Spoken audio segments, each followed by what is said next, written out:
get that on the tip of your tongue so that you don't need to read it, and remember to focus on the word effect, then it stops the conversation dead. Yeah, you don't even need to really argue with the Globers anymore. Essentially, they can do it for themselves. I mean, last night was a perfect example for this hour-and-a-half presentation with the rumpus on refraction. And with just a few questions put in at the right point at the right time, the rumpus put himself essentially in a position where it was almost untenable for him to reason out of it towards the end of the actual presentation. So when I was trying to apply the same logic he was using and the same mathematics he was using to a flat plane, yeah, somehow it didn't work. And it was so bloody obvious that I didn't even need to have an argument with him. I didn't have to have a debate with him. He basically unraveled it himself, and everyone got to see it. It was beautiful. I'll talk to you, Anthony. And he dug. And the best thing is he won't even realise that he's been beaten. And he'll tell people tomorrow the same stuff that he's told. How many times? They need to continuously drip feed this nonsense to people. That's why they keep coming back and they keep pushing the argument. Doesn't mean it's true. Well, that's why he's got his opening line. I've always been right about everything I've said, and you guys are always wrong. Yes, that's true. Yeah, that's true. That's true. I'll speak to you, Anthony. Run your questions by me. I was just going to say, that sounds just like freaking with Brenda, we're retarded shit. Come on, Brenda. Here you go. Yeah. Brenda said it. I've never replied about this time, Brenda. Brenda, did you figure out where the horizon is yet in the Black Swan picture? Hold on. Chocolate and Arwen. She's coming to just to speak to Anthony. Give him a bit of space. Yeah, I'll talk. I'll answer your questions. You think that you're an equal of a PhD? You're not the equal of a high school student. This isn't. What is this pissing competition? What does he want? What do you want, Anthony? Who cares? Nice ad hom. Hold on. Did you just come in to ad hom him about his education level? Is that all? No, I want to answer Anthony's questions that he has about gravity, since that's the topic of your discussion. Fair enough. What's gravity, Brenda? Gravity is the bending of space-time. Do you want to give us the proper definition? It is the observed phenomenon that we see of things falling to the ground. No, that's not the official definition. I'll do it. And if you think I'm lying, I'd like you to point out where I've got it wrong. Okay? It is the effect of the curvature of space-time caused by the uneven distribution of mass. Yeah, that's good enough. So, can you explain to me how Newton's apple falling from the tree was caused? By the unequal distribution of mass, causing space-time to bend, thereby causing the apple to fall. Putting things down. Anthony, I can't hear your answer. What was that? You repeat yourself, please, Brenda. Oh, the apple falls because space-time has been warped, bent, distorted in such a way that it falls, right? Great. Because of the unequal distribution of mass.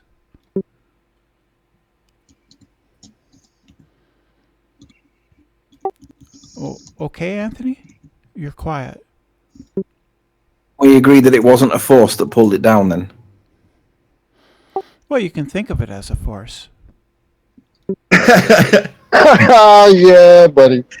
But it wasn't a force, though. Even when you think of it as a force, it wasn't one. Can we agree that? It depends. What do you define a force to be? Interaction. A physical interaction, a push or a pull, consistent with any definition in physics. Well, we don't actually know what gravity is as a thing in itself. We only have... I'm sorry, what? I couldn't hear you. Just before we move on, he's just asking you to concede that it's not a force as per your original definition. And you're saying, well, we don't really know. But that's not answering him. A force is anything that gives an object a vector And that's what the bending of space-time does, No. is it gives objects a vector. Any it's like force to be an interaction that is a push or a pull. That's the physics definition. Yeah. We can do it if you want to. We can get it on screen for the audience. But unless you can counter me with evidence to the contrary, a force is a physical interaction, a push or a pull. Not what you just said. We don't have an interaction. That would be a particle-particle interaction. Nobody knows what it is that gravity is in itself, right? All we have are descriptive theories about gravity. There are proposed theories like. I'm sorry. I don't need your words. You're saying, given your definition and the description, it's not a force. He just needs you to say that's correct, or no, it's not a force. That's right. Words to that effect. Not endless diatribes about what it could be. It's not what he's asking. It's a force because it gives objects a vector. You just said earlier it's not a force, and then you said we can think of it as one. Yeah. So you're now. So it's not a force then. It's not a force in Newton's conception of a force, which was spooky action at a distance. Brenda, if it was actually a force, wouldn't it just be a force? Why would you need to think of it as a force? Unless it was one. What's a force? It is defined, Brenda. It is defined, and I'll say it again, as the effect of the curvature of space-time caused by the uneven distribution of mass. Is it caused by a force, or is it caused by the uneven distribution of mass? We don't know what it is about the uneven distribution of mass that causes space-time to bend. We don't know what that is. It's not what he asked. Let's do it again, Brenda. Try again, It Anthony. is defined. The definition for gravity is defined. It has a current definition. It is from Einstein's theory of general relativity, the currently accepted position by science for gravity. And he says, quote, the gravity is the effect of this curvature of space-time caused by the uneven distribution of mass. Yeah. So I'll ask my question again, Brenda. Is gravity a force given the current definition? How does the uneven distribution of mass cause the bending of space-time? And you're now asking him a question. This is a concession given your description at the beginning of this diatribe. So what I'm now going to do is summarize what's happening. Brenda can't concede the very position she described in her definition. So she's now going to obfuscate indefinitely, because essentially Anthony has now won. Gravity is not a force by their own definition. It depends on what you mean by a force. Push or a pull, that's been defined by Anthony. We've covered that. That's been covered. Nobody knows what particle interaction gives rise to the phenomenon we call gravity, Anthony. A force. And this is not that. Nobody knows what gravity is, Nathan. Can't concede it. Nobody knows the trouble she is seeing. Just so the audience knows what's Nobody happening. knows but Brenda. Yeah. Right, so stop. Let's just concede This is what actually happening. Hold on, Anthony. I'm just going to summarize. I don't want to go around in circles for 25 minutes with Brenda telling you that it could be a force, but isn't a force, but is described as a force, but isn't actually a force, but we don't really know what a force is in this context. She's just conceding her loss with endless word salad and babble. Anthony's won. It's part of the current pseudoscience definition of gravity. Adults don't have winning. This is not winning. You've won. Brenda lost. It's not a force. She needs it to be a force, so she's going to tell us we can think of it as a force. It isn't a force. She's lost. We've won. Now she wants to define the lines of what winning and losing is when she's lost. No. You've lost. Tough. You don't have to like it. It's not a force. It's defined as such in your current pseudoscience. You don't have to like it. You can parent your magician of George Musa's bullshit, telling us we can think of it as a force, even though it isn't one, which is Anthony's point. Therefore, his point is correct, and your endless babble about what is or isn't a force, or what is or isn't winning, isn't going to win you your point. It isn't a force. Do you really think this makes you look good, Nathan? I think you're going to get shut up if you keep interrupting Anthony while he summarizes your loss, because you're a sore loser. Stop bullying Anthony. Stop bullying Anthony while he's trying to talk. Please, can you stop bullying him, Brenda, or I'll kick you out for bullying. Go ahead, Anthony. I won't let Brenda bully you. And if you go back and if you rewind the time on this, I said that the whole argument stops with the current definition for gravity. And what do you know? Brenda joins, and we get to the current definition of gravity, and she cannot, will not, and refuses to concede that it is not a force, even though the current definition of gravity cites that it is the effect. And I want Brenda to admit and concede that it's an effect of the curvature of space-time caused by the uneven distribution of mass. She won't do it because she knows that she needs it to be a force, and she needs to obfuscate it to say that nobody really knows what gravity is. But unfortunately, it is defined, and your current narrative is that it's an effect. So, Brenda, I'll ask you again, do you concede that gravity is an effect? Yeah, it is. I've already told you I agree with your definition that it's the uneven distribution of mass that causes the bending of space-time. I've already agreed with you. I didn't concede anything. I agreed with you. What gravity is, it's a force. Now, second point, can you address how Einstein would argue or explain how Newton's apple falls from the tree? Einstein would probably say that the reason the apple falls from the tree is because the uneven distribution of mass has caused space-time to be warped, and therefore the apple, following its geodesic along space-time, finds itself in the on the ground. Have you seen Spacetime being? Hang on. Wait. Hold on, Ranty. He's getting there. I want to do that too. Just kudos to Anthony. He spotted what's coming, but let Anthony do it. She's right. That is the correct formulation for the answer, as per Einstein. The current position. My next question, Brenda, which I want you to answer and don't deflect from, is the curvature of space-time. How did he prove that the curvature of space-time was what we were seeing? Prove that it was. I'm not sure I understand. Okay, so the answer is found by defining what is space-time. And there's a definition. It's defined. What is space-time, Brenda? There's a formula for space-time, and I don't know it off the top of my head. But space-time... Hold on. No. When he says what is, I'm just going to clarify on Anthony's behalf. He means in physical, actual terms. So we don't want any abstractions and mathematics, please. Go ahead, so we've had the definition for gravity. It's defined. We've had the definition of force. It's defined. Space-time is also defined. Do you know what the definition for space-time is, Brenda? If not, I'll tell you. Well, I don't know what definition you're going by. Going by it's defined. Space-time is defined. Do you know what it is or not? If you don't, I'll tell you. Go ahead and tell me. She doesn't know what it is. Go ahead, Anthony. She doesn't know. It's a conceptual medium represented mathematically with no experimental application. So a conceptual medium, Brenda. What is a conceptual medium? And where are you getting that definition from? Not physical. That's and what it's demonstrated mathematically. So how do we, according to Einstein's current theory of gravity, how do we explain what happens with Newton's apple when it falls from the tree if the answer is defined as conceptual medium represented mathematically? What do we do? Anthony, if I have a concept... that's not what we need. We don't need questions. We need to know what's happening, given that you've described... If I have a concept of an apple, is there still an apple? These concepts themselves are defined as effects.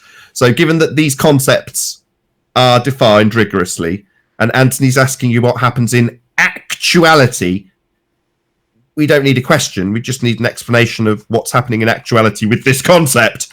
Now, the problem here, Brenda, is that you can't describe what's happening in actuality when you're only defining conceptual mediums. Maybe you didn't appreciate that. Mathematically as well. So what your answer, Brenda, has to be is a mathematical representation of the curvature of space-time, the concept that doesn't actually exist. But we do see an apple falling from a tree. My point now is that your current understanding for your current position and your current understanding for gravitation is that you've got to explain it mathematically because it's a conceptual medium that only exists in maths and it has no experimental application. But we do see an apple fall from a tree. So I'm going to put to you that you can't explain it in any sufficient way to explain why the apple falls from the tree, because you only have maths to do it in a conceptual medium that doesn't actually exist. You can have concepts of things that actually exist, Anthony. Perfect. Maybe you can answer the super chat question from Alexander in that case then, Brenda. How much time there is in 1 cubic meter of space? Thank you for the super chat, Alexander. Yeah, the question is malformed. It's physical, isn't it? So you can show it as in physicality. It's physical, this conceptual medium that has no actual effects in reality because it's conceptual, and you're saying it's a malformed question for us to ask to be shown physicality to this conceptual. Yeah, you're right, because it's conceptual. That's where your argument falls apart. Not malformed. Malformed because you can't do it. You can't show a conceptual medium in physical terms. If it's conceptual, how do you explain frame dragging? Because sorry, you joined. You said that red herring fallacy. Red herring. You know what a concept is? A concept is an idea. Yeah. So, based from that, formulate your next position. Can an explain how the apple falls from the tree? Can an idea be about a thing? An idea cause something? Well, no. In this instance, we've got a conceptual medium. So let's focus on that. Not let's have some red herring question to us about concepts of a different description. So we've got a concept that you think causes stuff when it's even described in its own definition as an effect. No, I don't think the concept causes things. I think the actual reality causes things. So gravity does not cause the apple to fall from the tree then? Of course it does. Oh, you've just said concepts don't cause things. Our point was conceded. And Anthony's point is that if you have a conceptual medium that's claimed to cause things, how the hell is it causing things? Your response, I appreciate that concepts don't cause things. Ergo, the concept of a bending time medium does not cause the apple to fall. Right. Concepts can't cause anything. You're right, Nathan. You're right. No, gravity's not a force. This is a bullshit made-up nonsense in mathematics. Come from the mind of a man. Nothing to do with the physical existence that we experience. It's a concept about a real thing. Yeah, not a physical experience then. Just a concept, an idea of gravity. Who gives a shiny shite about your ideas of bloody gravity? It's got sod all to do with the physical process of an apple falling down. Absolutely nothing. The concept is about the real thing, Nathan. Oh, really? And the concept about the real thing causes the real thing to do something, does it? No, the real thing does that, not the concept. Yeah, the real thing does that, but your conceptual idea of a cause being attributable is total nonsense because it's conceptual. So your ideas and musings, no matter how mathematically complex, have absolutely nothing to do with the actual occurrence. They're just musings, they're just concepts, they're not causes. My concept of a gun. But do you know what makes my concept of a gun doesn't shoot anybody. The gun shoots people. What makes it even more difficult is the fact that not only can you not formulate it in a conceptual medium as per Einstein's visions, you've got to do it mathematically, because that's what space-time is, a conceptual medium represented mathematically. So I want to hear you mathematically describe what causes the apple to fall down using maths, because that's what your gravity is. Concepts are about real things. Space-time is a real physical thing. It's a part of the universe. The concepts are about the real thing. Conceptual medium. No, Brenda, no. So this is where you're failing. The definition of space-time is defined. It is the conceptual medium. Maybe if Nathan could get it on screen so the audience can see it. The conceptual, just type in space-time definition on Google, Nathan. It should bring it up. It is the conceptual medium represented mathematically. It's a conceptual medium represented mathematically. I've forgotten the last bit of it. Anthony, I can have a concept about a thing, and those are two different things. The apple is a real thing, and my concept about the apple is an idea. They're different things. Oh, nice. So you've got an idea about gravity in its relation to the apple, but the idea has no effect on the apple because it's just an idea. Correct. So while you muppets can think that you've got a force here, understand this. It's just an idea. It's not actually affecting the apple. It's not actually a force. It's not even designed in its own definition to be the cause of anything. It's an effect based in maths, not in reality, and has no effect on anything in reality. It is as simple as that. Shout out to Julio Pabon. I did actually shout you out when I saw you in the Discord server, actually, Julio Pabon, for you sending me that graffiti that you made. Thank you very much indeed. Really appreciate it. Nathan, I've left you an email in Nathan Oakley 1980 that I'm sure you will appreciate. I think that's the one I've just referred to, hopefully so. Oh, and Brenda lost this one.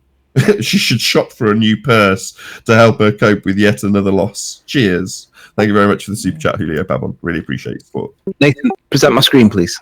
Sure. Let me know when. You're on. This is where Brenda's failing with Spacetime, because to explain Newton's apple using the concept of spacetime, you've got to do it mathematically, you've got to do it conceptually, and you've got to adhere to the definition. So all I've done is I've gone to Spacetime definition on Google, and then you can just read through them. But we'll go with this one. We'll go with the Wikipedia one because it's a general starting position written by ballers on a website that you can all put in whatever you want.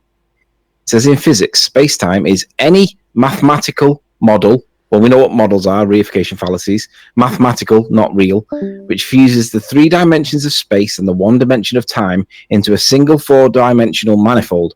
So, Brenda, I want you to formulate using a mathematical model the fusion of 3 dimensions of space and the 1 dimension of time into a single 4-dimensional manifold to explain how Newton's apple falls from the tree, please. Do you understand that models are about things? That concepts and ideas are about things. I don't eat the concept of an apple. I eat the apple. But that doesn't mean I can't have a concept of an apple. So I can have a concept of space-time, but it's space-time that moves or that causes the apple to fall, or the bending of the space-time, not the concept. These are different things, Anthony. Does space or time do anything? I'm sorry, what? How does space or time do anything? Oh, well, mass tells matter how to move. That's total shite. It's not got sentience. It doesn't tell communicate? anything. It's not telling How do anything they to do anything. It communicate? hasn't got lips. It's not got sentience. It's not communicating that. How did they communicate? How did they talk to each other? Yeah, that's called the reification fallacy. It's it's not called the reification fallacy. It's the first correct usage of that word on your channel. One said to the other. No, they don't. They don't have lips. Yeah, I never said they did.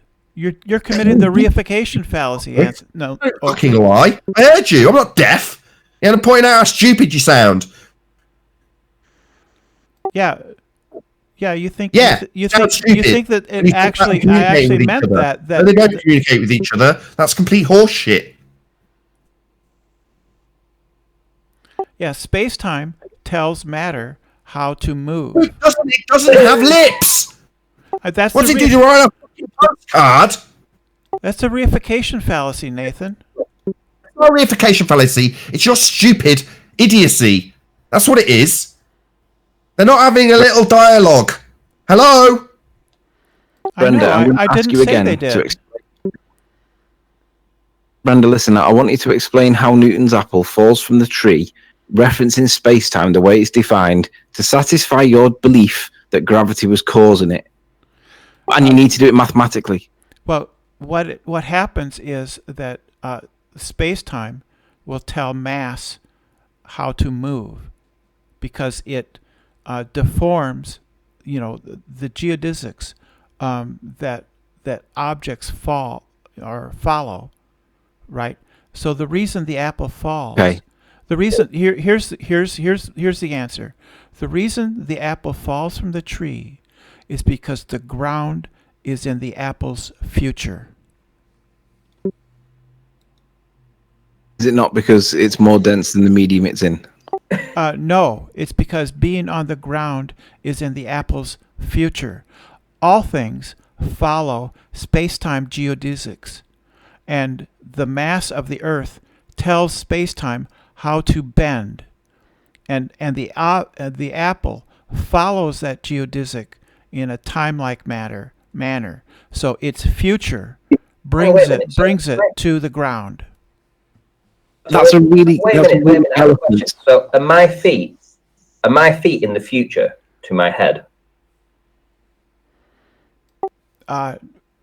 They're traveling there's a difference. So they're standing in a gravitational field.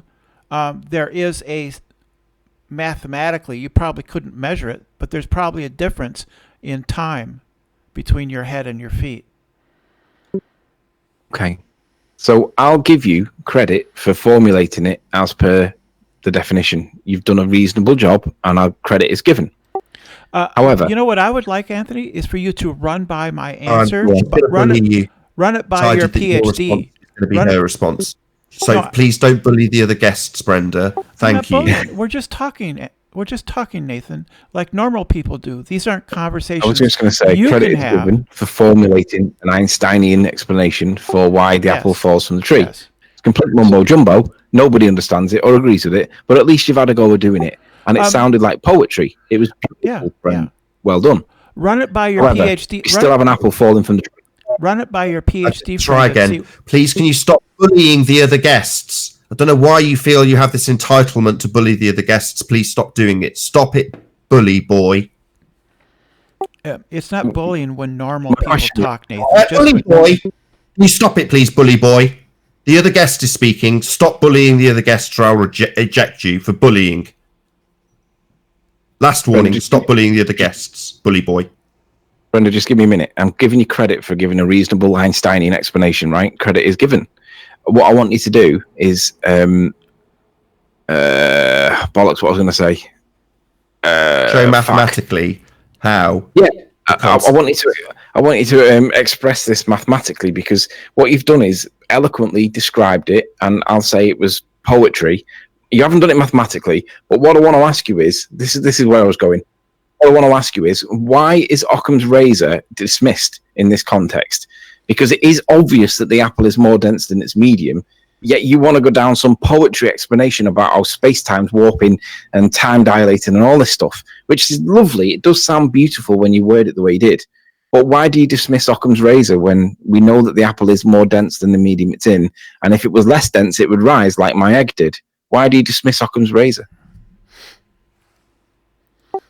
Because density can't give anything a vector.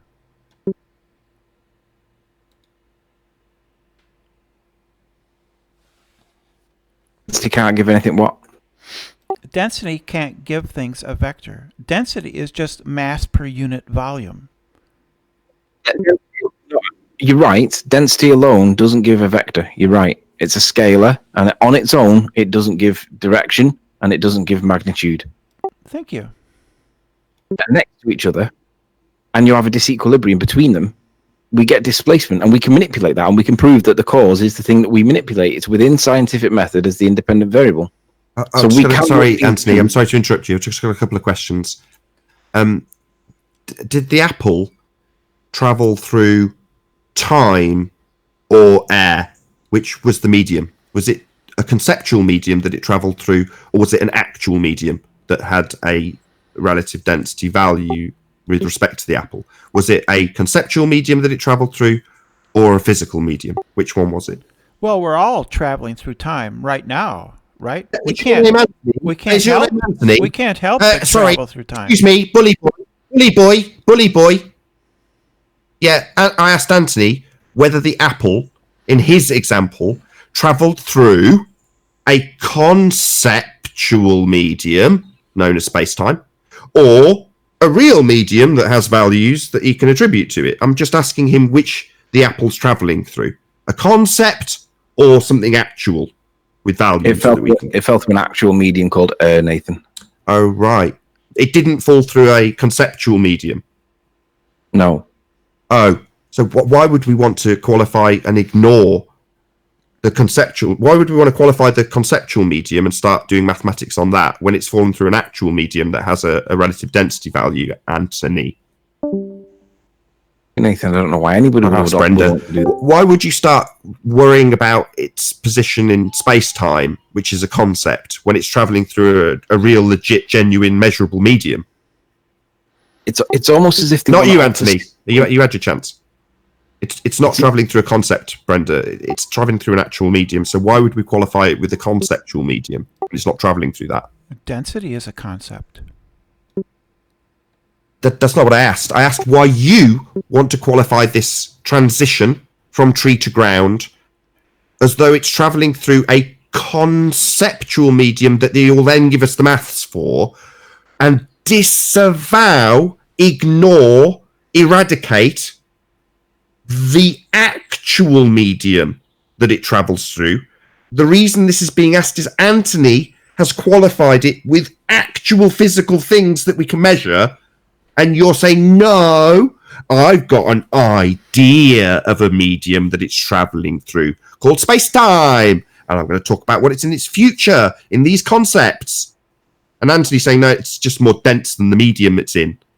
So I'm asking, given that he's qualified it with actual physical things, why we would need to qualify the medium it travels through when that medium isn't real, is simply conceptual. Why do we need to mathematically qualify that at all? The apple doesn't travel through a concept. It travels through the actual thing that the concept is about. Therefore, we don't need to worry about... If it doesn't travel through the concept of space-time, then we don't need to worry about measuring it or attributing... Certainly don't need to attribute any causal relationship with this, then, do we? Well, yeah, because it means that you have to dismiss Einstein. Hold on, Anthony, I'm asking Brenda. We definitely don't need to attribute causal relationships if it's not travelling through mediums. They're just ways of thinking about things. They can't possibly cause stuff then, can they? Concepts can't cause things, but real things do cause things, and space-time is a real thing. It isn't causing the apple to fall then, because concepts can't cause things. Right, just like density is also a concept, Right. and it can't cause anything either. Ain't causing anything, love. So that's the end of this argument. Gravity's just your idea about stuff. A medium you have things fall through for some reason when they actually travel through air. Well, your religious ideas about things aren't concerning us. We have actual mediums we can qualify in physicality, rather than your not actual mediums that you think apples are falling through, and then for some ridiculous reason think that those conceptual mediums you think the apples are falling through are actually the cause of something. Well, that's simply preposterous. It's absolutely ludicrous. There's the concept and the actual thing itself, Nathan. The concept definitely isn't causing the thing itself. The thing itself's travelling through a medium, the medium of air. But you're saying we can qualify that as though it's travelling through the medium I can conceptualise it with. That would be space-time. It ain't travelling through that. It's just an idea you've got. So let's not worry about the cause being space-time and a geodesic in relation to it, when that's just an idea about what it's travelling through. It's actually travelling through air and is more dense than that air. Simple. Even if no humans existed and had no concepts anywhere in the universe, space-time would still exist. Gravity and vectors that are concepts, and definitely not the medium that the apple's travelling through. Red herring. No, space-time would still exist even if no humans existed. Space-time doesn't exist, it's a concept. So it doesn't exist, it has no physicality. Don't just circle jerk us back to the beginning where you assert that this conceptual medium is a physical thing doing stuff. It isn't. It's your way of thinking about the medium the apple's travelling through, when it's really travelling through air. No, it's a real thing. Okay? You're just wrong, Nathan. You're wrong, Nathan. It is a real thing. It's actually falling through a conceptual medium, and it's actually falling through real air instead. Then you're actually you're not applying Einstein. You're admitting that Einstein doesn't apply because the medium does physically exist. But you can't do that because you must adhere to Einsteinian gravity to have the argument for gravity. So you can't dismiss Einstein, you must apply it. So for you, the medium doesn't exist, it's conceptual, and we want to see your maths for it, please. I'm not dismissing Einstein, and I have concepts about things. You admitted that the medium did exist, and you didn't. You admitted that the conceptual idea of the medium, you didn't really follow, unless you've changed your position. Space-time. She said space-time exists. Hold her feet. Yeah, I'll gladly admit it. Concepts can't cause anything. Space-time is a real thing, independent of our concepts about it. Earlier, while I get rumpused. Of course, get rumpus. That's the conclusion. So everyone else pipe up immediately while I point that out. Yeah, that's the conclusion. Concepts don't cause things, as admitted by Brenda. So space-time, that's a concept. So it is not causing anything. Conclusion is drawn. Shout out to Paul Hall. How does math do anything? It doesn't. It's an abstraction. Not reality, Ding, ding, not ding. physical, abstract. Descriptions don't do things. Descriptions don't do things. Real things do things. Their own definitions and make them stand by them. Math with that, is I'm going to say, if you are watching this on the description. premiering stream, then stay tuned. There will be an after show to follow. Unfortunately, if you're watching this live on Nathan Oakley 1980, this is where we bid you farewell. A huge, massive, enormous thank you to all of you. Smash the super chat, liked, commented, shared, subscribed, and all that good stuff. As I say, stay tuned if you're watching on the premiering stream. I've been Nathan Oakley, and I'll see you all in the next video.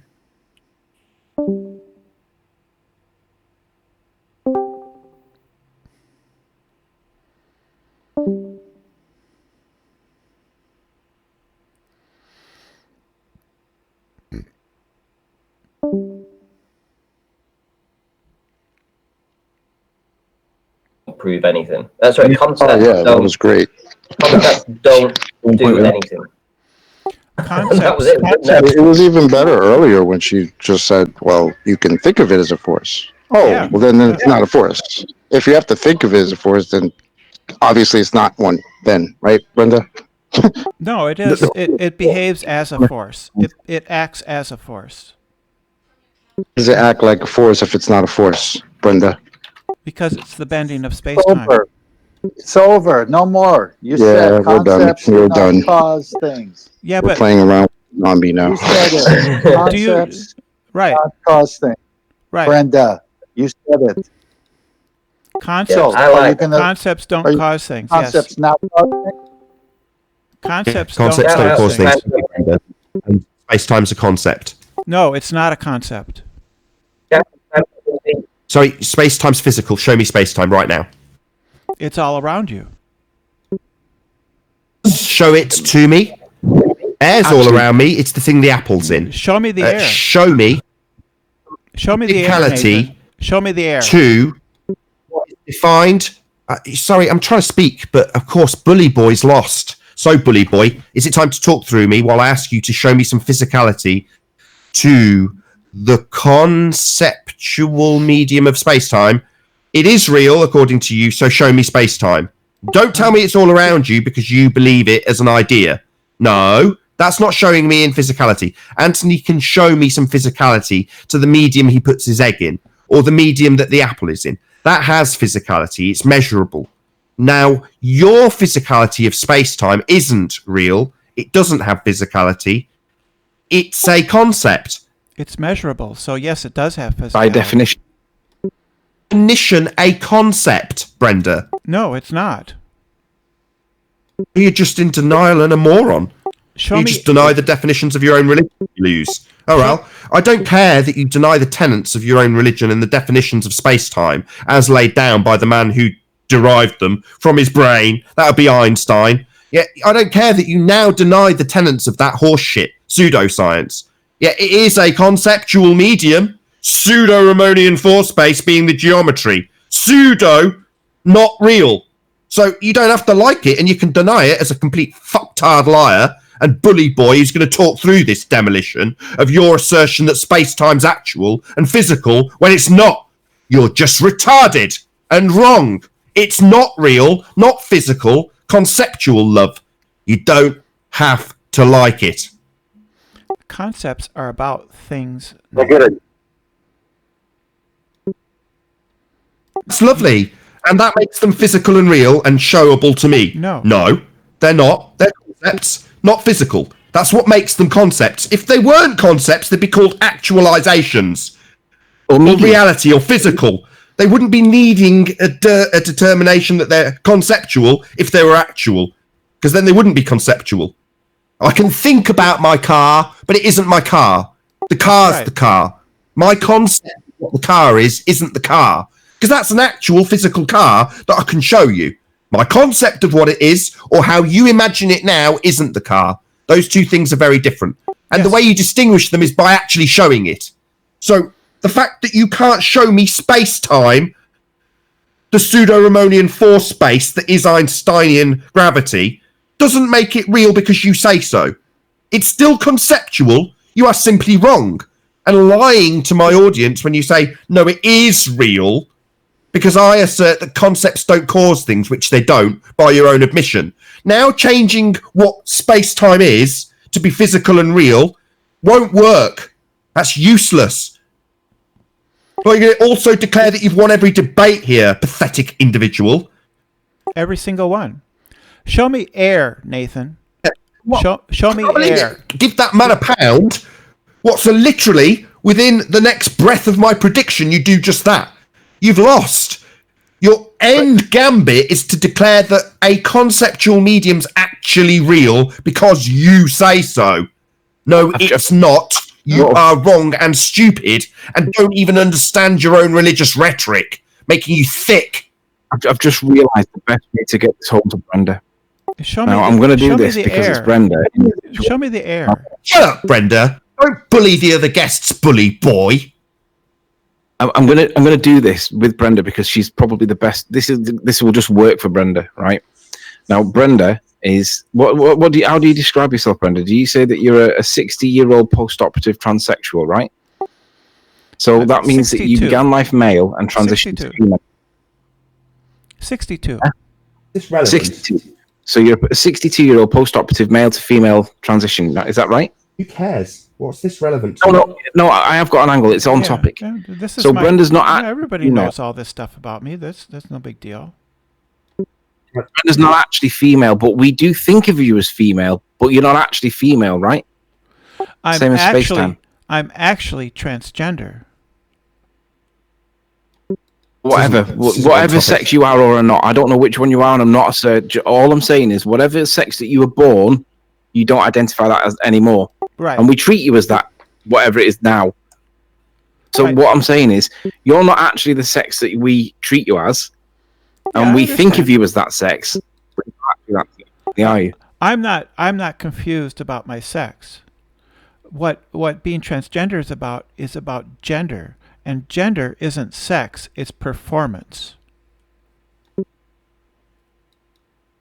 My point is, you're not female. No, Anthony. I don't claim to be female. Hold on, Brenda. Hold on. Anthony's conflating terms. He's conflating gender and sex, and he's going to reassert his position with that conflation in place. She's already addressed it. I don't want any more about this. It's a false equivalence, Anthony. And she's explained why. I don't want this pulled to pieces. It's not relevant. Only because she's debunked it, you're using a false equivalence. Sorry. I'm just trying to get her to understand that something that's not real. We're done with her. Treat it as real. We were done with her when Nathan ended the show, when she said concepts don't cause anything. It's over. Yeah. But you understand that 10th man. math is... Yeah, it is real. No, it isn't. It's still a concept. Just because she now says it's real, therefore the fact that concepts don't cause anything, well, this isn't a concept then. Because it is causing something. That's useless. Yep. The concepts describe how things behave. Oh, they don't cause then? So they're descriptions as opposed to causes then? That's correct. Nathan, I have a question for you. All of science is description. Yeah, so gravity, concept, isn't causal. It's not doing anything to anything. Contrary to your belief and religious rhetoric that we can think of it as though it's causing shit, it isn't. It's a bloody concept.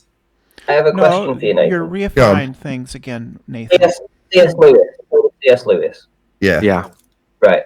He wrote a book. Can you remember what the book was called, or one of the books? C.S. Lewis, wasn't it? Lion, the Witch and the Wardrobe. Yeah, or the Chronicles of Narnia. Yeah. Didn't he come up with an idea, a concept of something called Narnia? Yes. Right. So, is Narnia real? No. But we do think of it as real because there's a whole book written about it. Well, you can think a bit of being real. I don't. But where did it all stem from? Where did Narnia come from? Same as Einstein. Narnia came from C.S. Lewis's imagination. That's correct. Yeah. Is London real? Same as gravity. Einstein, bully boy. Imagination. Ranty's pulling apart your religion. That doesn't mean you get to bully him and talk through him and censor him with your fundy mute button. Yeah, go ahead, Ranty. I'm sorry Brenda's bullying you. She's in one of those. None of them like their religion being taken apart. They just lie to us and tell us that a concept's actually a real thing when they get defeated, and then bully you when you summarise the point. So I'll try and keep control of the bully boy. We'll see how we get on. Well, seeing as we all agree that Narnia isn't real and it all originated in C.S. Lewis's imagination, the same concept was applied with Einstein and his theory of gravity, and how that concept originated in his mind also. Both are concepts, both are not real. But that doesn't explain how the apple falls from the tree. Ranty. Involved in the apple being suspended after growing upwards. So a lot of energy created by the process of creating the tree to grow the branches up towards the sky and have that disequilibrium. I mean, the whole purpose of the tree and it growing apples is to have that disequilibrium so it can spread its seed. But that process involved it pushing an apple seed, growing an apple seed out of equilibrium, and then the disequilibrium returning to equilibrium when the very deliberately intended to be fragile stalk breaks, because the apples become too dense for the medium upon growing and taking a lot of energy to do so. So it's growing in disequilibrium. That's it. Well, eventually it can't suspend on the stalk and the air, and it breaks and then returns to equilibrium because it was in disequilibrium to begin with. So I understand that Narnia. You've lost this point. Let's move on to the Black Swan because you've lost the point. So where's that horizon in the Black Swan? So I understand. I don't want this. Right. Hold on, Brenda. I just want to address this transsexual bashing. I don't want it. Right. I just don't want it. This ends here. I know I'll change pronouns from he, she to whatever. I don't care. Brenda's she. I don't want this shite. Right? This isn't going to get... Hold on. I want to finish my point. Thank you. Thank you, Nathan. I do not want this held up by someone else as a straw man to burn. Right? Yeah, okay. Brenda as a preferred... Let me make my point. Pronoun. Now, I have no respect for her. That doesn't mean that in social settings we have to abide by certain stupid rules. Now, I don't care for those rules, but I'm prepared to abide by them just for the sake of the rules. Now, I don't want anybody on my panel, and I will eject you if you don't respect those pronouns that are laid down. That's society, not me, not my rules. And I'm not going to have somebody burn this as an effigy just because someone's decided that they're going to rebel against those social rules. So I just don't want it to happen anymore. And I just want to defend myself by saying I wasn't trying to diss in any way. I was just trying to find something that she could relate. It's fine. I didn't say you were. You had an argument. It was defeated by Brenda when she distinguished gender and sex. So at that point, you lost, and I drew a close to it. I didn't say you were trying to have a bash at her gender. You were trying to draw a false comparison. It was part of the argument. Perfectly acceptable. So long as it doesn't go any further, we suddenly start reassigning Brenda's bloody chosen gender. No, I'm just not going to tolerate it. The subject is space. Just last point. The subject Spacetime couldn't give a crap about Brenda as an individual at all. But I will respect the socially laid down terms that we have to work under. I'll accept those because there's consequences. Not for me, not for a society respect, in respect to the debate. Some wanker will come along and burn that like it's an effigy to defeat our arguments when it comes to Spacetime. I'm not having it. No. Oh, that horizon, Brenda. Do you still think that you won that discussion about the horizon? I accept what Blue Marble Science his analysis of the video that put out by you guys, which is that the image you're using is deeply refracted. There's all kinds of crap going on in there. No evidence of refraction. The bending of the towers and the cranes. Do you understand the argument, the Black Swan argument, Brenda? Do we even understand it? Horizon, not the towers. Yeah, because apparently you don't understand it. It shows that there's a lot of bars in the. We're not talking about that. That's never been our argument. You know that. The point don't is, play like you don't. It's a mirage. Why is the horizon behind the 2 oil rigs, Brenda? That's the only question on the table. It's not behind them. Apparently, you can't answer. The horizon is in front of the oil rigs. It's a mirage. So straight to delusional then. Again, hold on. Just pause for a second. Let's bring up the picture. Definition, Brenda, the horizon is where the sky appears to meet the land or the sea. So Riley, maybe there's multiple places in the picture where the sky happens to meet the sea. There isn't. It has to be, right? That's what she's saying. That doesn't comply with the definition, though. Where's the picture? Is it in Ballbusters? It should be everywhere. I'll post one real quick. Hold on. I'd like to do something different. I just like no. I mean, it's along the same lines, but it's to do with Brenda. So before you present that image, just let me present my image. Thank you, Paul. Go ahead, Ranty. Pop Screen, it up, Paul. Great. That one. Here we go. This is just something I want to do a little bit differently. So this is a photo which I showed to Brenda and did it live twice actually on my stream when she was in there, and I was asking her to see the difference between either of these images. Bearing in mind that this was supposedly a 24-hour Arctic sun continuous shot tracing the sun, and this is from 23 seconds all the way up to 1 minute and 23 seconds. And when we got to these final 2 images, I obviously noticed a comparison, showed them to Brenda, and Brenda says that these images are different. Now, if we're going to go into this with Brenda about where is the horizon, firstly, I want to just say to people that, listen, this is what Brenda sees as 2 different images that don't look anything alike to each other, right? I can't see. So when we're asking for Brenda to see where the horizon is, I think we have to take her positioning of the horizon with a grain of salt. I can't see what it is. I can't see what you're talking about. The show is over. It's not on YouTube anymore. Yeah, I know, Brenda. We're just talking to you. It's the start and end of the 24-hour sun video that you said that there was loads on. Yeah. You just need to Google it. Someone then took the top result, put it up on screen, and there was loads of anomalies with it. One being that it was clearly doctored and edited loop with a blatant error in the form of 2 cloud formations that were identical at the beginning and end of the video. Well, I didn't see 2 identical cloud formations. They didn't look identical to me. I'm sure. He knows that. Ranty pointed that out and said that you said they were different. But what you can't see is what was on screen then, that they're next to each other looking very much identical. But that's his point. He's saying, given that you still to this day maintain that they look different to you when they're clearly identical, that your judgment in regards to where the sky meets the ground, apparently, is in front of the turbines. When, Paul, if you can put it on screen again. You can't really trust your judgment when it clearly isn't. It's behind. I can't see anything on the screen because we're not sharing screens. It's the Black Swan image. You've said that it was in front, the horizon was in front of the platforms. It isn't.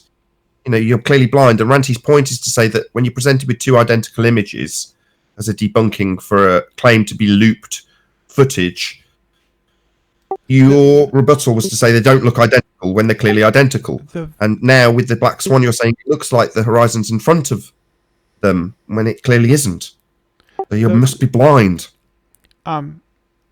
The video. Brenda, do you think we should take the YouTube thing is over? The Horizon where it is? The YouTube thing is over. I can't see any images that you're sharing. It doesn't matter. We're still talking to you, Brenda, and you know what image we're talking about. Wait a minute, chocolate. I just dropped the image into live stream, so if she goes to live stream, she will see Bye Bye Ball image in the live stream. But there's no live stream on YouTube. There is in obviously have seen it, and you have actually listened to Blue Marble Science's assessment on it, right? So how do you not know the image we're talking about, Brenda? This is why you are a liar. No, I understand that image. And in this image, the horizon is in front of the platforms, and they are looming above the horizon. Pointing out when you can't trust this woman's judgment when it comes to things that are visual, because it's on screen. You've seen it. People have seen it. The horizon is unequivocally not in front of the platforms. It is visually, obviously, behind them. I don't think it's obvious at all. Fine. Thank you for your opinion. Anybody with eyeballs would disagree with you. Whatever. You seen the shadows on these, Nathan? Have you seen the shadows on the water? Well, wait a minute. Before we do that, have Brenda define what horizon means.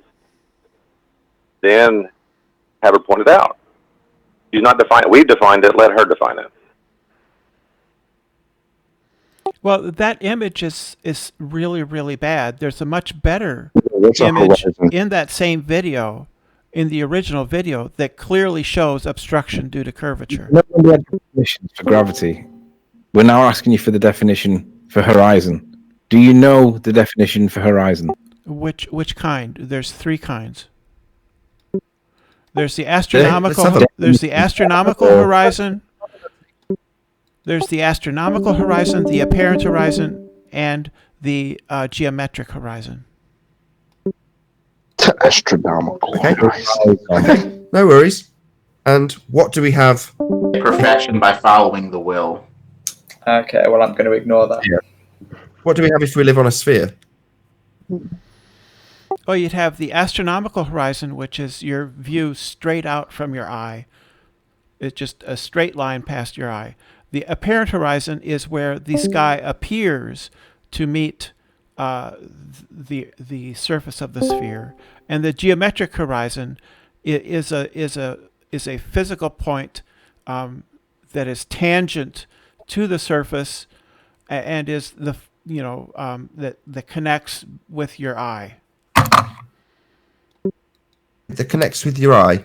Well, I mean, you can draw a straight line. You can draw a straight line. When I look out across, say, a massive surface, hundreds of square miles, where's my geometric horizon? It would be on the surface of the Earth, and it would be a tangent. It would be tangent to the surface of the Earth, and it would be defined as that furthest point on the surface on the actual surface of the Earth. But there could be obstructions like mountains in between. I qualified my question. Just on a great expanse, not an expanse of mountains, but on that great expanse, you're saying that my tangent to what is not visible beyond it, my observable geometric horizon, is it? You could have an apparent horizon also. That's not what I'm asking. Where's my geometric horizon? We do have one, don't we? Because we're on a ball. We must have one. It's the physical thing that you're describing we have a tangent to that would obstruct things physically. Physical, you said. So where is this physical, geometric horizon? What's it observable as? Well, it would be a circle that would go all the way 360 degrees around the observer. The observer is a certain height above the surface, right? And so then you would draw a straight line from the observer to that point on the surface, which is the furthest extent of the physical sphere that you're standing on. Let's say you're standing on the Death Star, and that also forms a right angle, right, to a line tangent to the surface. I heard all that. What does it look like? Nathan, why are you okay with concepts now, but you couldn't have concepts earlier? Who's speaking? I'm not talking to you. What does it look like, Brenda? What does what look like? Jesus wept. The horizon? The horizon we're discussing? What does that look like? It's a circle defined going all the way around the observer. That would it's a circle all the way around the horizon. Hold on. Like the apparent horizon. They would the apparent horizon on a sphere. The apparent horizon. Right. The apparent horizon does that though, doesn't it? Yes. Me, in actuality, I have an apparent horizon though, don't I? I don't have this geometric horizon. You could have both. I've got an apparent horizon. On the Death Star. Sorry, I'm asking what it looks like. Excuse me, don't tell me what I can have.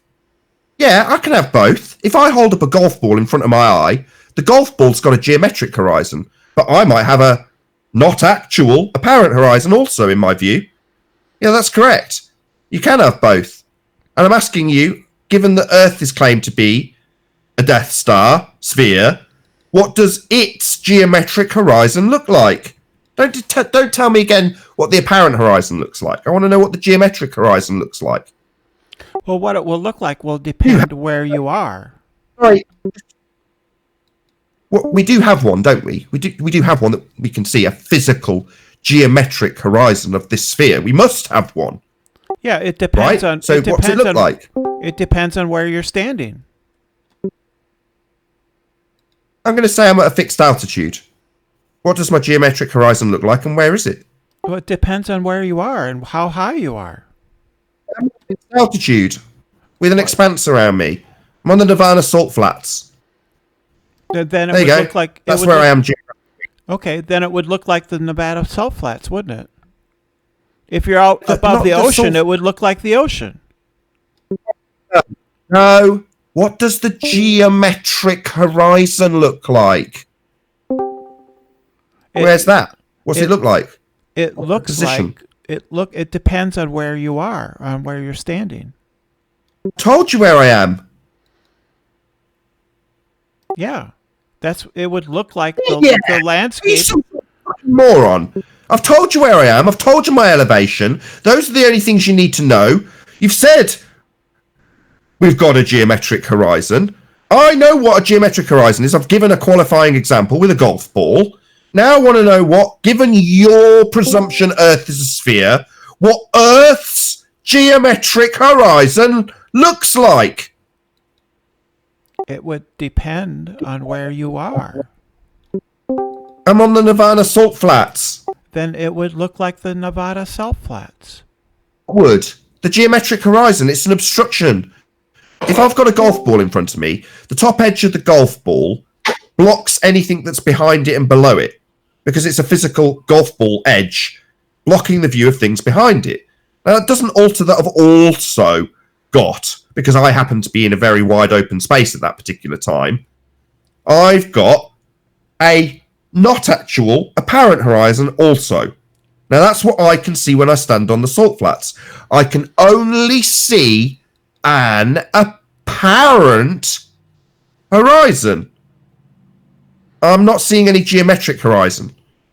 But a sphere Earth requires one.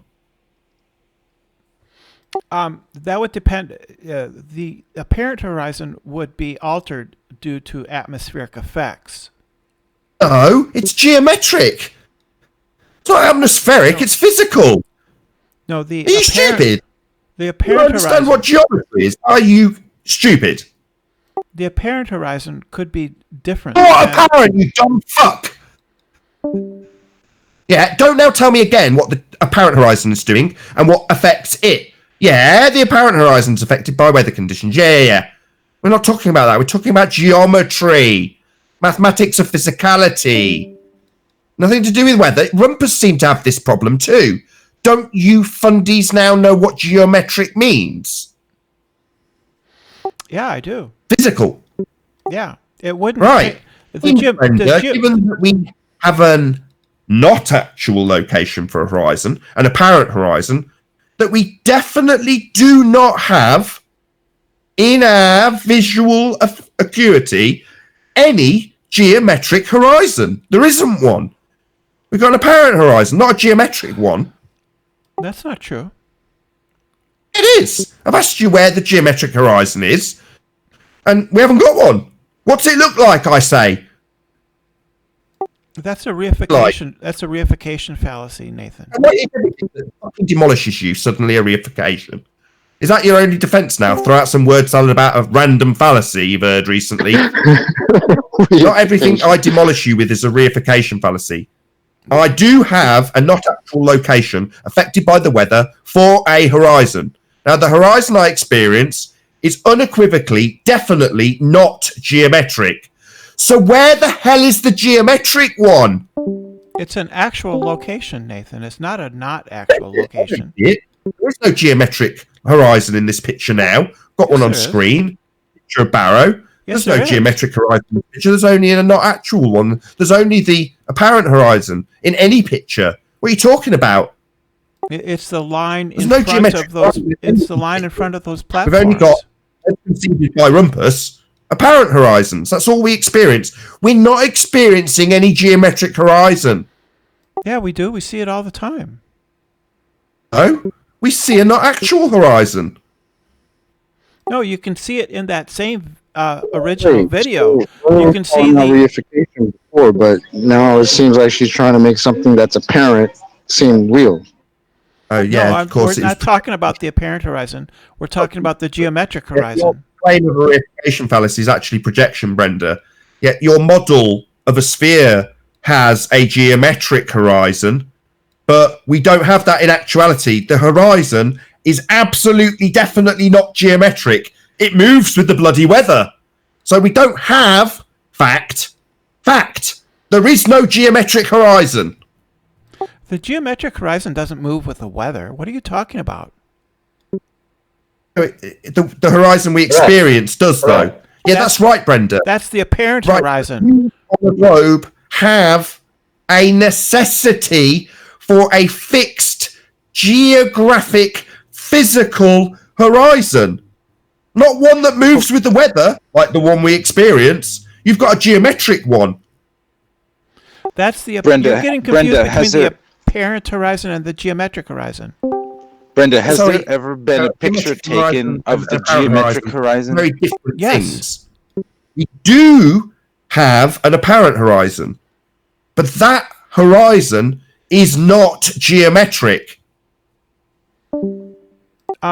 In the original video of the platforms, it shows the geometric horizon obscuring both of the platforms. Geometric horizons. I'm sorry, what did you say? The horizon we experience isn't a geometric horizon. It moves with the weather. It's a not actual horizon. It's never a geometric horizon. It's always an apparent horizon. That's a fact. No, now, that's wrong. You're wrong, Nathan. You're wrong. Horizon isn't geometric debunks the notion of a geometric horizon, which a ball Earth must have. But that's not our horizon. Our horizon isn't geometric. The horizon we experience is apparent. No, so not geometric. The horizon is geometric. Brenda, it isn't. I have a question. The horizon is definitely not geometric. It's apparent. You're just stupid. And we've now decided to, what's the fallacy? Reify a ball model into the horizon. No, the horizon's definitely always apparent, Brenda. Always. No, it isn't always apparent. No. Yeah, it moves with the weather, changes with the conditions. Fact. Definitely, Nathan. The apparent horizon moves with the weather, but not the geometric one. It expressly states it's where it appears to meet the sky and the land. Yeah, appears. That's the apparent horizon, not the geometric one. Location aren't geometric and don't have physicality. Are you stupid? Mic check. I have a question for Brenda. I've asked her a question. Are you stupid? Do you not appreciate that something that's apparent can't be geometric? Yes, it can be. Something that's apparent could be geometric. It's apparent. Ergo, it cannot be geometric. The geometric and the apparent horizons can coincide, but they don't necessarily have to. Now, no, we've got two. Yes. In other words, on the salt flat, when I asked you to show me where the geometric horizon was, and you failed to do so, we've actually got two horizons. One that's clearly apparent and defined as the geometric horizon, causing obstructions of things in the distance, and also a not actual horizon. Because obviously everybody experiences both geometric and not actual horizons simultaneously until your reified version of the two cross over. No, we don't experience two horizons, you complete retard. No, we haven't got two horizons, woman. Are you stupid? Not two, just one. No, can't be two, by definition. It's the point where the land appears, there's the clue, appears apparent, to meet the ground. We don't have two locations where the ground appears to meet the... Are you stupid? Actually, there are three horizons, Nathan. Are you stupid? There are three horizons. There aren't two horizons, Brenda. There are three. You're Brenda, right. could you take a picture of the geometric horizon and not the apparent horizon, please? Or just point out a picture that has that. We only have one. It's only upon reification on the correct weather for her reification to work that she will assert that the apparent horizon, which is still apparent, it will be tomorrow, it will be today, it was on the day the photo's taken, but on that day it matches her model. Therefore, on that day, it's geometric that day. It's physically obscuring things that day because it's geometric then when a boat goes over it. It's never geometric by definition, by facts that it moves, by the fact that it's apparently where the sky meets the ground, and that isn't what happens. So by every single standard, we have only one position where the sky appears to meet the ground. Ergo, it cannot be geometric. Ever.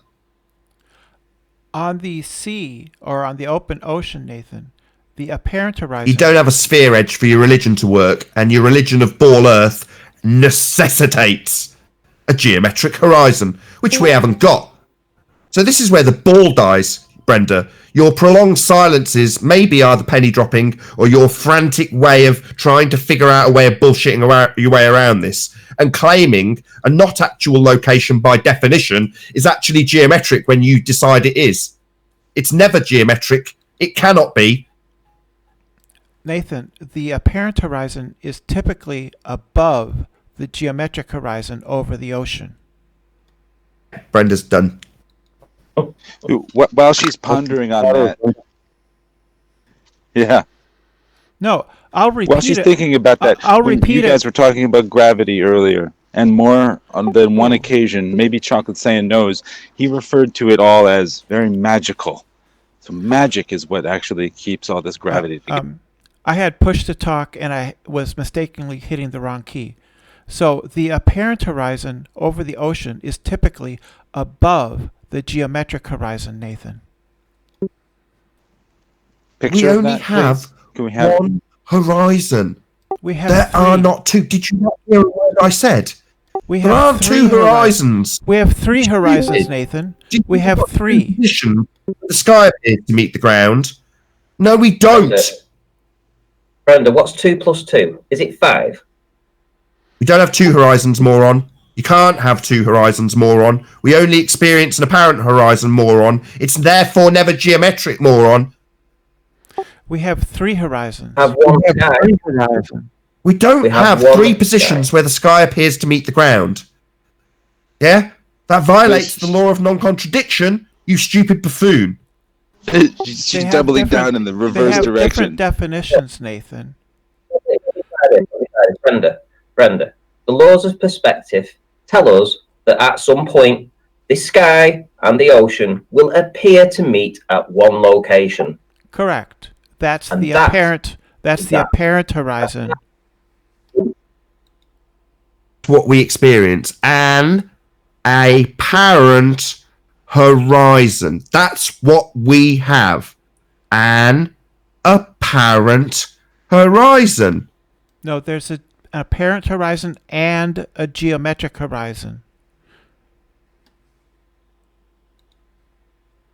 There's an apparent horizon and the geometric horizon.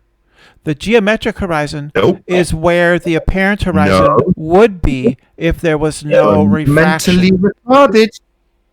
Only one horizon, Brenda. No, there's clearly you're very slow and think there's more than one position where the sky appears to meet the ground. There isn't two horizons. When I asked you to show me the second geometric horizon, your answer was it'll just look like the salt flats. But we still have the apparent horizon, and it'll always be apparent. Never the necessity for your ball model, which would be geometric.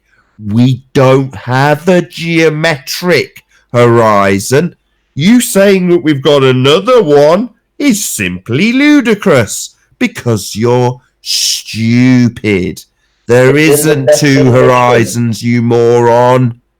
It's in the definition of horizon. Understand what the definition of horizon means, Brenda, and then you will never get confused. The apparent horizon. If she agrees with it, can I read it off? The apparent horizon typically lies above the geometric. Wait a minute, Brenda, I'm reading a definition, so if you agree with it. Horizon, in astronomy, boundary where the sky seems to meet the ground or sea. Yes, that's the apparent horizon. You're right. So, can you take a picture of anything you're trying to talk about, Brenda? I don't see horizons in there. That's just part of unless what you're Brenda seeing. has an observation of more than one horizon, I'd love to see it. I've got it. I know how to deal with it. I've got another definition, Brenda. There's actually 4 definitions for horizon. That my one's called the Narnia horizon, and I put this because this is where on my model, this is where the horizon needs to be. There's 4, Brenda, and I'm having my Narnia one. That's fine. Hold on, I just want to clarify Anthony's horizon. Is it arbitrarily placed somewhere that isn't the definition of horizon, i.e. where the sky meets the ground? Is it just arbitrarily placed somewhere else in the picture? Yeah, it's about 3 pixels below your one, Nathan. So that's my one. I see. Your one. Yeah. No, there is only one horizon in the... No, I'm having my Narnia one, Nathan. I need it in my model. I'll try again for Brenda's sake. Do you understand now people are making fun of you that there is only one horizon, Brenda? I'm accustomed to you guys making fun of me. It doesn't bother me at all. Horizons, that violates the law of non-contradiction. It's stupid to assert such nonsense. Hey, Nathan. Yeah. Can I do a typical Arwen and completely muddy the water? Yeah. I've been listening to this for over an hour now. Now I want to do my thing. Don't do yours. No, it's okay. It's okay. There is only one way. No, it's not okay. There's only one way that it's not okay. An apparent horizon could be behind a geometrical horizon, and that is when you're looking over a hill. But guess what? A hill is not a sphere. Yeah, that you're I already made that. It is a hill. I already said this. You weren't listening close enough. I held up a golf ball in front of me and said that I could have 2 horizons. The geometric horizon of the golf ball and the horizon of the vanishing point in the distance. The not actual horizon. Yeah, in that scenario. And I asked Brenda to show me where a geometric horizon would be on the salt flats. The second horizon. The physical obstruction blocking things behind prior to the actual horizon that's shown in the Black Swan image. But as per all images, we only have one horizon. There's not some geometric physical sphere Earth edge and another horizon. They just utilize the not actual horizon and call it the geometric horizon when it suits them. Yes. Perfect. Precisely. There's also the astronomical I want my horizon. nanny one. No way, Tony. So there are 3 horizons. There's the astronomical, apparent, and geometric horizon. Oh. No, darling, there's definitely 4. I'm having my Narnia horizon. Picture, please. We need a picture of that, Brenda. It's just 2 pixels below the apparent horizon. That's by definition my Narnia horizin. Yeah. Bottom line Brenda, is, the geometric horizon is a purely theoretical construct, not anything you could ever see. so in your picture, Brenda, you said on the Black Swan, can we just bring it back up again, that there's 2 horizons. Well, the first would be a geometric horizon. And if that's the case, then it'd be physically obscuring stuff. And you'd see it as a physical obstruction to the things behind it. That's geometric obstruction, the thing you normally claim. Now, obviously, the picture's got none of that. There's still only one horizon, it's behind everything. So there's no geometric horizon, ever. It's been debunked. Now, I grant you that hardly any on your side actually realise that yet, and you're having it pummeled into you now, while you, over and again, tell us that we're utilising a reification fallacy when we take a position where the sky appears to meet the ground and assert that it's actually, on that particular occasion, geometric. No, it isn't. Never will be. It's always apparent. And there's only one of them. I know you now say there's 2, but that simply isn't the case. Oh, by the way, Nathan, I want to thank you. I appreciate you asking people to use the correct pronouns. And as a result, I will never in chat type hello morons ever again. Oh, that's a very nice concession. Thank you. What about the horizon? Cool. Oh, there's 3 of them. Got a picture? There's 3 4, horizons. Brenda. There's 3 horizons. Gravity is a force. Density doesn't give things motion. And the Earth is definitely, absolutely a globe. And gravity is definitely magic. She just needs to compliment the host again to get her shit sandwich in. Otherwise, I won't tolerate I heard a rumour. And I heard a rumour Spacetime- that there was and actually an Spacetime is wind horizon as well. Yes, Brenda. Stop spreading these false rumors, Tony. No, it's called an optical slant, and it is the apparent horizon. Just in a more descriptive manner. What about a ranty win horizon? It's very weird when we call something that's already defined as apparent.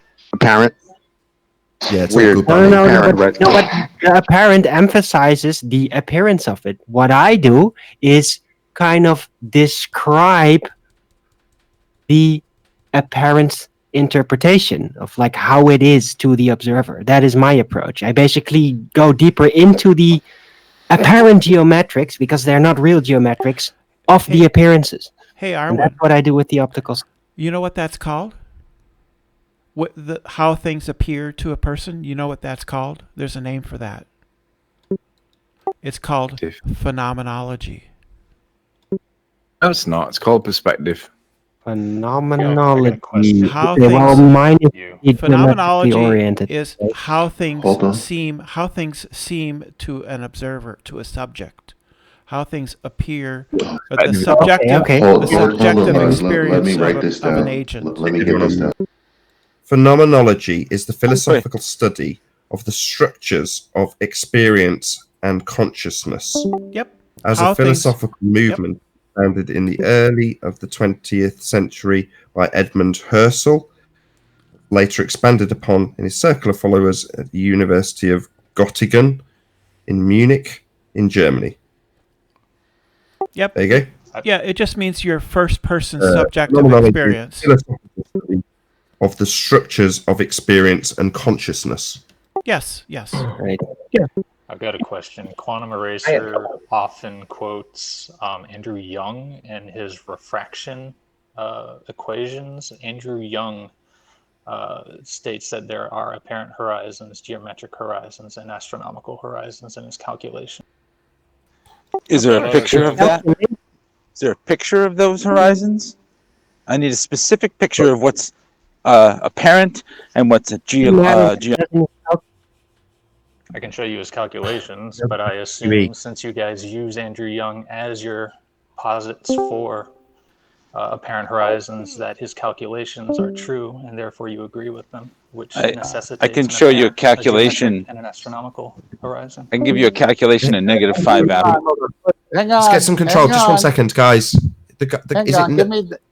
I want the guy who's actually putting the claim to actually get clear air to make his claim, and then it can be addressed by who he's addressing it to, which I believe is QE. If he's around, hopefully he'll acknowledge that so we can actually hear what's being claimed once without interruption.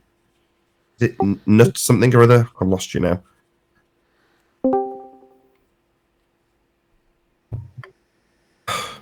So cooperative, Discord. The guy who was just talking, making the claim in Discord. What's your name, please? Yeah, it's Nid. I just posted the link.